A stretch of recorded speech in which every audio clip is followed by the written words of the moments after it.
कि माजा मारे हमारा संगे चला मकैया में राजा जी, ऐसे करके है ना कुछ कि आइल जवानी के मौसम एही समैया में राजा जी, आइल जवानी के मौसम एही समैया में रानी जी, माजा मारे हमारा संगे चला मकैया में रानी जी, माजा मारे हमारा संगे चला मकैया में राजा जी, आइल जवानी के मौसम एही समैया में रानी जी, आइल जवानी के मौसम इहे समैया में राजा जी, माजा मारे हमारा संगे चला मकैया में राजा जी, माजा मारे हमारा संगे चला मकैया में राजा जी।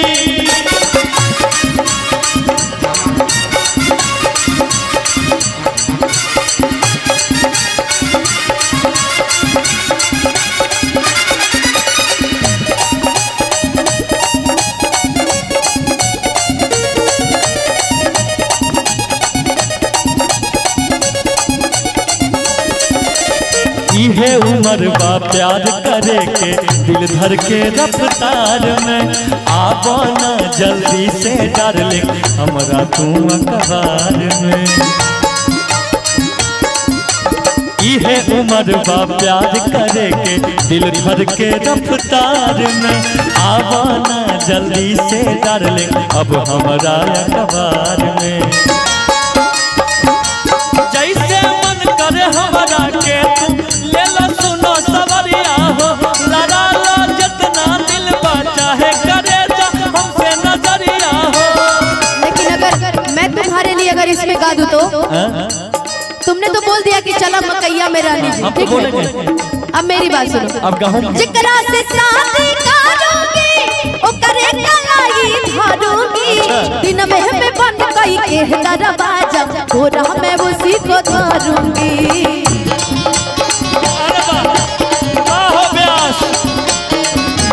जिकरा से शादी करूंगी ओ करे कलाई धरूंगी, दिन में बन गई के दरवाजा पूरा मैं उसी को धरूंगी। मेरे राजा जी ऐसे न बोलो, लाज शरम के सटर पर खोलो, दूध में हल्दी मिला के पीजिए मेरे मारा ना, माजा मारे तोहरा संगे न चलब मकैया में राजा जी, माजा मारे तोहरा संगे ना मकैया में राजा जी।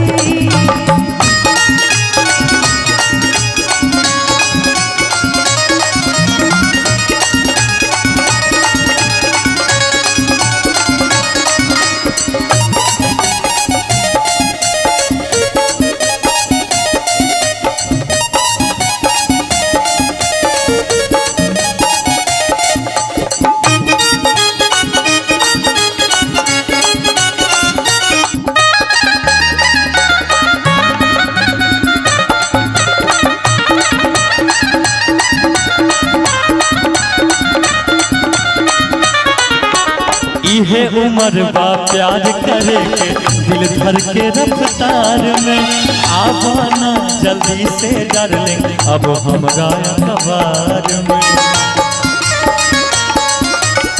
इहे उम्र बा प्यार करे के दिल धर के रफ्तार में, आबो ना जल्दी से डार्लिंग अब हमरा अखबार में। हमको जो ढेर बहाओगे अपना ही खर्चा बढ़ाओगे, हमरे फेरा में पड़ जाओगे, बले से खूब पिटवाओगे। देख लो गर्दा उड़ा दे। मेरे राजा जी ऐसे न बोलो, लाज शरम के सटर पर खोलो, दूध में हल्दी मिला के पीजिए मेरे मर्द महोदय जी। क्या है मर्द महोदय? मर्द महोदय का मतलब ये है कि मैं आपसे ये कहना चाहती हूँ, भतार जी कहिए जो भोजपुरी में मर्द को तो भतार कहते हैं, हम मर्द कहेंगे। अच्छा आप मर्द कहिए कि माजा मारे हमारा संगे न चला मकैया में राजा जी, माजा मारे हमारा संगे चला मकैया में राजा जी।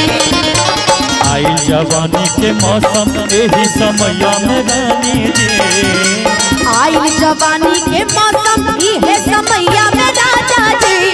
माजा मारे हमारा संग चलो मकैया में रानी जी।